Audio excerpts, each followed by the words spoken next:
Ladies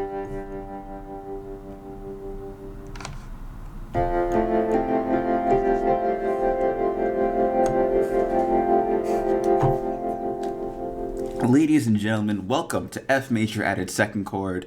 I, Miles White, have more batteries.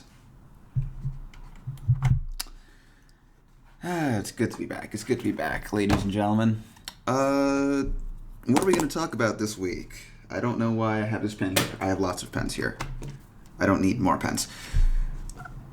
What are we talking about this week? We're talking about Greek mythology. Why are we talking about Greek mythology? I don't know. I needed to talk about something. And I write plays in my spare time. I don't know if you know this. You don't, because I've never mentioned it before. I write plays in my spare time, and I write a lot of plays about Greek mythology. I don't finish them.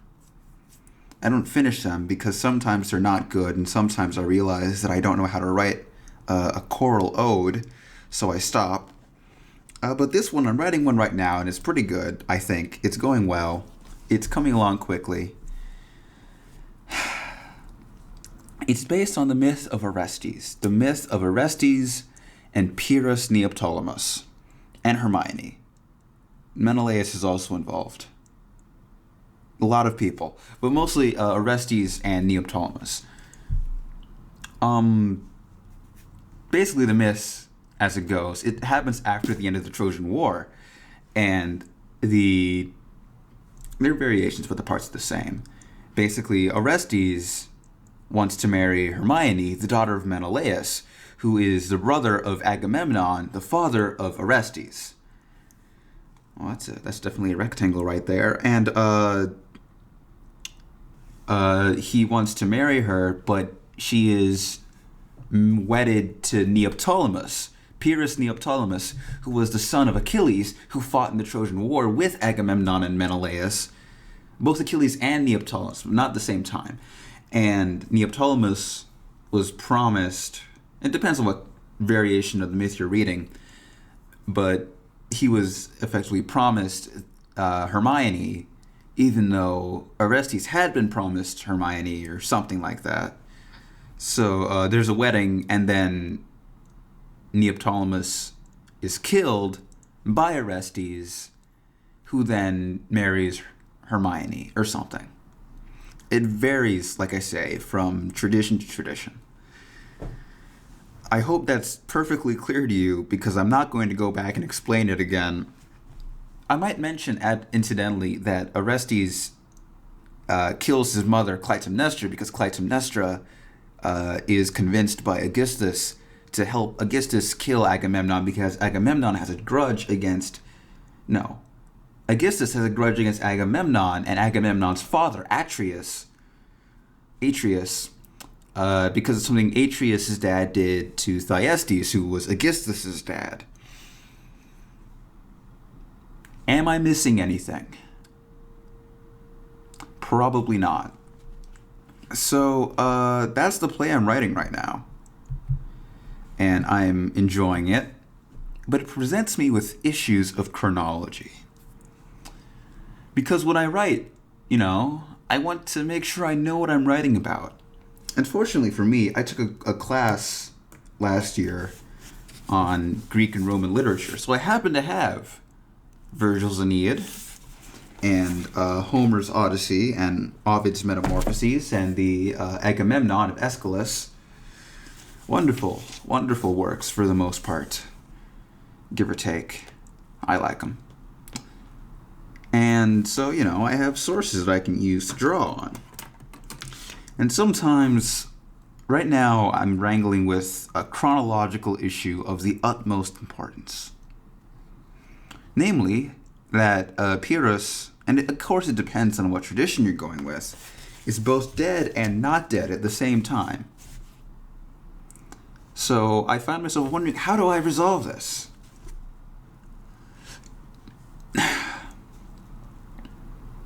The issue is I don't know when I'm supposed to set the play, because, see, obviously my first instinct is to cite Homer, right? Why wouldn't I cite Homer? Homer is great.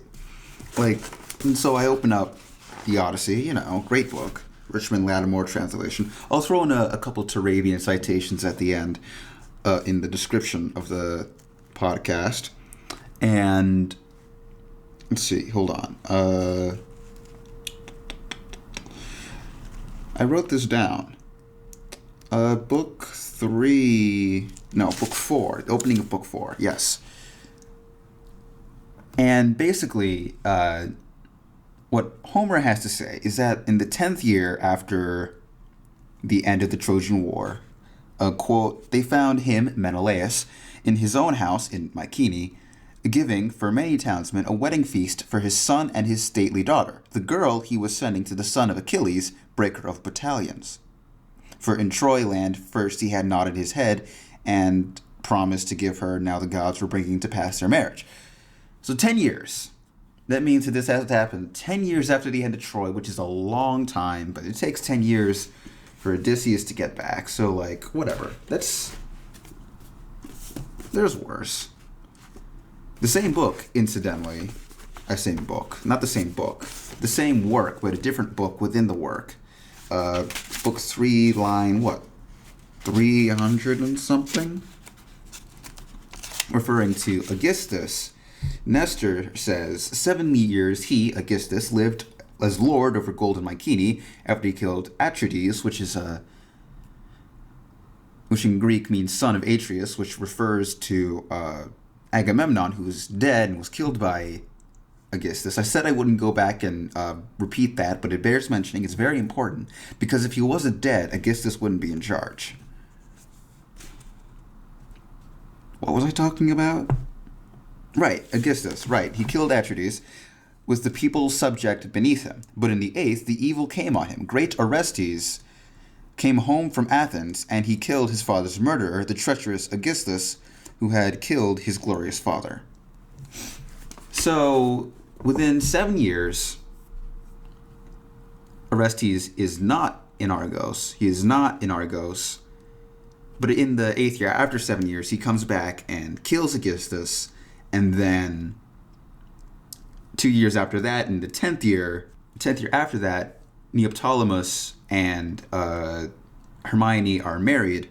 And then sometime after that, Orestes kills Pyrrhus. I use the words Pyrrhus and Neoptolemus interchangeably. They're both names that are applied to the son of Achilles. I like Pyrrhus, the name, better, but Neoptolemus is a more Neoptolemus-y name. That doesn't make any sense, but I'm sticking with it. That's what Homer says. What Virgil says is not that. Let's see. Virgil writes the Aeneid, and it takes Aeneas 7 years to get to Italy so he can found Rome, which he does at the end of the... Well, he doesn't really, found Rome. He sets up the conditions of possibility for Rome to be founded. Does that make sense? I hope it makes sense. Book 3. In Book 3, when he's wandering, in the middle of these 7 years, he's wandering around, he's looking for a place to stay, he keeps landing in the wrong place because he doesn't really know where he's going. Let's see, here we go. A rumor of incredible events awaits us here, he says. He's relating his travels. That Helenus, the son of Priam, is a king of Grecian cities. That he has won the wife and scepter of Pyrrhus, Achilles' son. That at once Andromache is given to a husband of her own country. The wife of Pyrrhus does not refer to Hermione, incidentally. Helenus was a son of Priam, and Andromache was a daughter-in-law of Priam, and Andromache and Helenus were both taken as slaves by Pyrrhus after the fall of Troy. And then, later on the later page, Andromache is telling this story. We endured the arrogance of Pyrrhus, we being the Trojan slaves, of Pyrrhus and his youthful insolence, and to bear him children in our slavery, until he sought Hermione, the daughter of Leda, and a Spartan wedding. Leda is the grandmother, technically, of Hermione through Helen of Sparta, unless Virgil has worked terrible wonders on the tradition, which I'm assuming he is not, because otherwise it makes my life terrible. The daughter of Leda and a Spartan wedding, that is in Mycenae, which is Sparta, which is where Menelaus is, handing me, Andromache, to Helenus, a slave to a slave. But then Orestes, goaded by his great passion for his lost bride, that is Hermione, to whom he had been promised, God, pronouns, and fired by the furies of his crime, surprises Pyrrhus and cuts him down beside his father's altars. Which is how Helenus comes to rule over the Grecian cities. So if I believe Virgil, which I might well do because Virgil is a Roman and I took 4 years of Latin in high school, I'm inclined to think that within that 7-year period, not only has Orestes incited the rage of the Furies by killing his mother, he has also killed Pyrrhus.